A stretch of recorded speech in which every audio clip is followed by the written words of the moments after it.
So last time we talked about why we need to get to know and love our Muslim neighbours.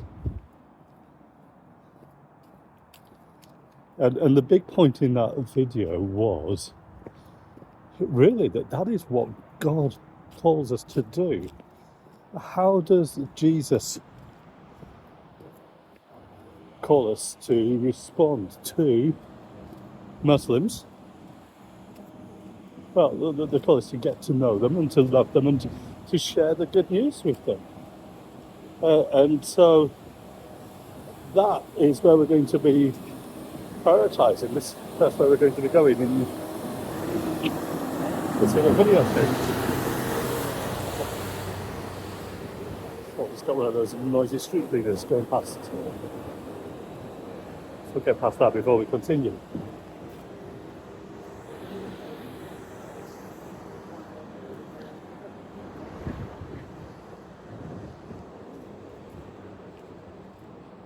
Our priority is to get to know Muslims because our call is to share the good news about Jesus with them.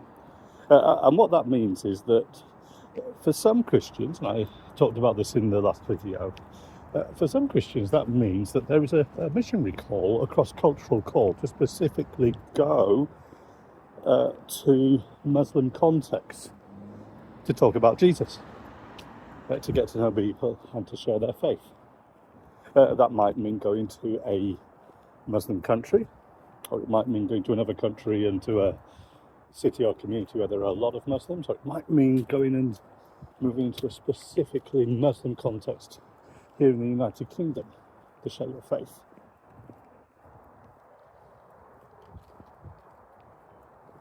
But for most of us, in fact this is true probably for lots and lots of Christians in the United Kingdom, actually it's about just living alongside people. And what that means is that in lots of parts of this country, you are going to have Muslim neighbours. Now, in some cases, that might mean that there are, in the most literal sense, Muslims living next door or across the road from you. For a lot of us, that won't necessarily be the case. That's not the case for us. But what it will mean is that you might have Muslims living on your street, Muslim friends. We've got Muslim friends living so close by to us. It probably means that there are going to be Muslims living in the wider community and sharing space and sharing resources. So that might mean that you have work colleagues who are Muslims. It might mean that you have fellow parents that you meet at the school gate that are Muslims or Muslim background. It might mean that you find that you share a shopping centre with lots and lots of people from Pakistan or third or fourth generation from that background, or Arabic backgrounds and that kind of thing, or parts of Africa like Nigeria, Sudan and Somalia. You see lots of Muslims about. In places like Bradford and Birmingham and Manchester, it means there's a good chance that if somebody comes to do some work for you, I've had quite a few Muslims come to do work like electrical works, and it's been great as we've been able to talk whilst they've been doing the work, because they often will ask me, what do you do? What's your job? They will start to ask questions. And 9 times out of 10 when I get an Uber, the driver is often Muslim, and that will probably be similar for you as well. And then there's the context in which our churches are. Now, our previous church in Bearwood, it's right on the border of Birmingham and Edgbaston, but it was also in Smethwick. and lots of people who lived around about were from Muslim backgrounds. And what that meant was that we did have people who found their way into the church. We had one person from a Muslim background became a Christian, was baptised. Uh, it meant that we saw lots of Muslim women coming to English classes. It meant that when we did after school clubs and messy church, again, Muslim families would come along to join in. When we did big events, so we did a barbecue party once. We also did some arts days, and we had a massive event for Queen Elizabeth's big jubilee. Was it the, I can't remember, was it the Silver Jubilee or whatever it was? It's not the Silver Jubilee, it was back in the 70s, Golden Jubilee. I can't remember. Anyway, we had this big party and about 1,000 people came to it. And many of them, most of them, were from Muslim backgrounds coming to the church to celebrate the life of the Queen, of their Queen. I remember a conversation with one of our elderly ladies in the church, and she just looked and she saw people coming in from all sorts of different backgrounds, and I remember the conversation going, where are all of these people, Dave? And I just said, they're our neighbours, they're people who live around our church building, and how responsible we've got to be doing something to love and to reach these people, haven't we? Wasn't that fantastic for a lady in her mid-80s at that time to really grasp the gospel need and the imperative to love your neighbour? So that's the context.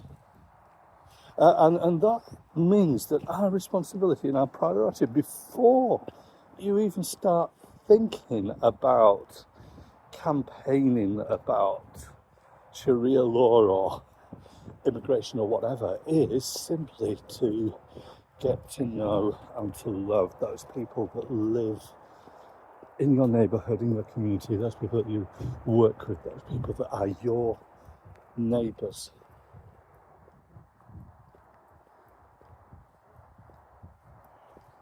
And what I want to suggest in this video is this, that we need to be thinking about how we do that intentionally, and that we might need a starting point that might be different from what a lot of people are assuming.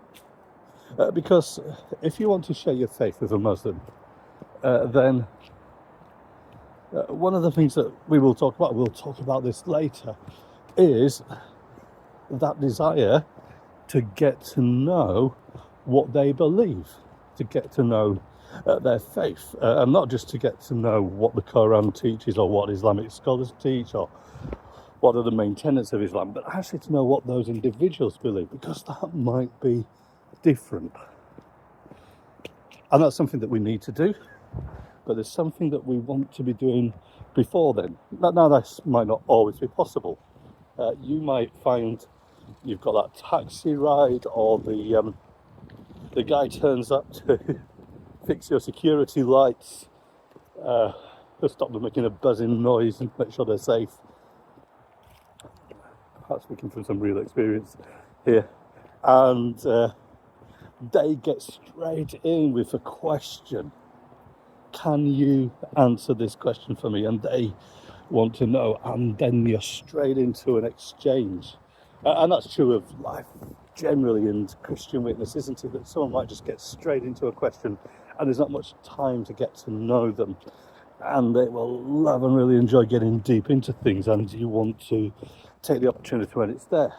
But think about people that you are going to get to know through your life over time. I want to suggest that our starting point is not to quiz and interrogate them about what they believe and what the Quran says, and particularly not to be doing that, simply to find the opportunity to attack and to challenge and to get them to recognise that their beliefs are wrong and to show that Jesus is the answer. But if we're getting to know people, we want to get to know them as people. And that's so important because so much of the rhetoric that we're seeing at the moment, so much of the fear is about dehumanizing people. They become parasites or invaders, and they're seen as this homogenous mass that are just part of a unit that is part of this threatening agenda. And what we want to be doing is actually getting to know people. And that means that your Muslim friend is going to have lots of interests in life. They might support a football team or a cricket team. They might have sports or hobbies. They will have their own work. They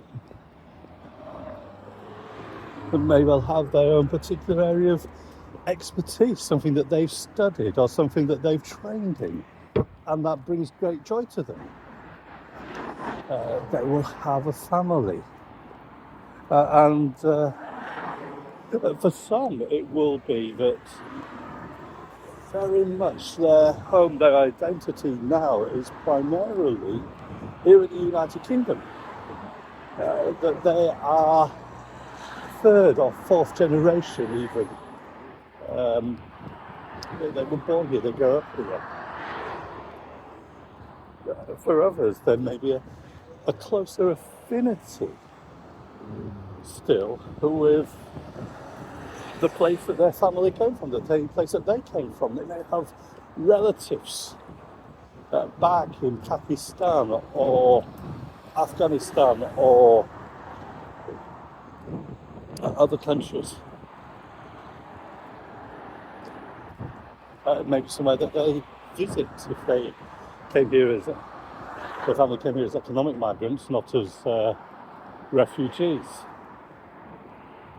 And they may have a lot of national pride for their homeland, the country of their birth, the country of their ancestors. A great deal of pride about it.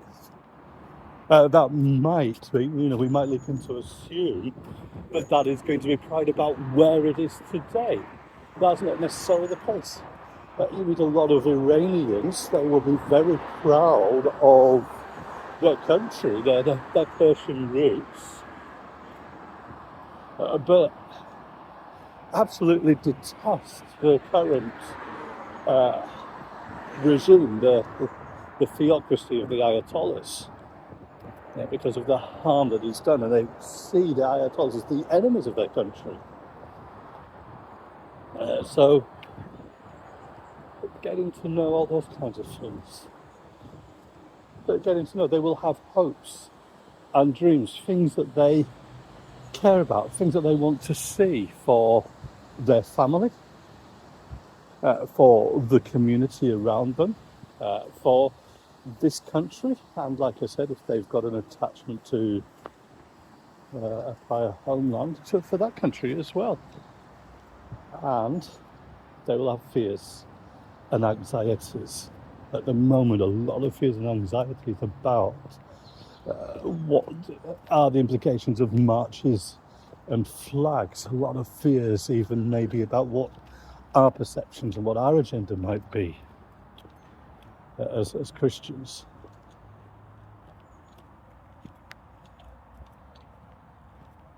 It's getting to understand them and getting to know them, getting to empathise with those hopes and dreams and with those fears as well, because a lot of the time you're going to realise, to quote the pop song from the 80s, we dream the same dreams, we fear the same fears, we hope the same hopes. I've gone beyond quoting obviously there. We will share them. There will be points of contact. And an aspect of that will be a recognised shared morality. That if Muslims are concerned about perceptions in terms of things like modesty, in terms of sexual ethics, in terms of beginning and end of life, that we're going to recognise those values, those concerns, those morals as things that we would share.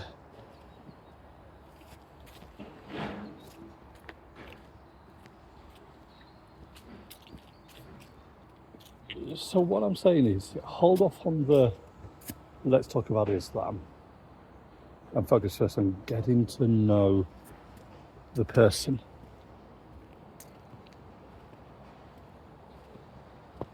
Find ways to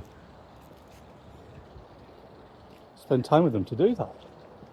And that means both giving hospitality, which means one of the things you will want to know is about their likes and dislikes, about food, just the basics of do they have allergies, but also, of course, awareness about the implications of halal food requirements. But also be alert that often the people that we meet come from cultures where the norm is to give hospitality. I think about the ways in the Bible in which Jesus allowed hospitality and care to be given to him, to give opportunity. So think about when Jesus meets the woman at the well, and how he starts by asking her for water. Think about the way that Jesus in the Gospels seems to be always, seems to be either at a meal or going to a meal or coming from a meal, but it is meals, hospitality offered to him. There's only a couple of times when Jesus steps in as the host. There's the Last Supper, there's a feeding of the 5,000, but so often, and of course there's the fish breakfast after Jesus' resurrection, but often Jesus is the guest, allowing others to give him hospitality. So look for those opportunities, accept and appreciate those opportunities. And then out of all of that, what do we want to be doing? As we're learning to know, and we're learning to love, we're learning to see people as God sees them, we're learning to understand them. Well, here's the biggie. Pray for them.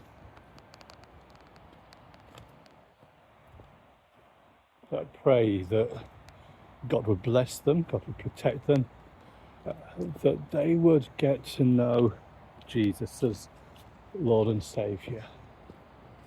And pray that God would open your heart up to love your neighbours more and more. And you will realise that everything I've said here today is basically, obviously with some exceptions about food laws and that, everything I've said is going to be true about how we get to know and love any of our neighbours. And that's the crucial point.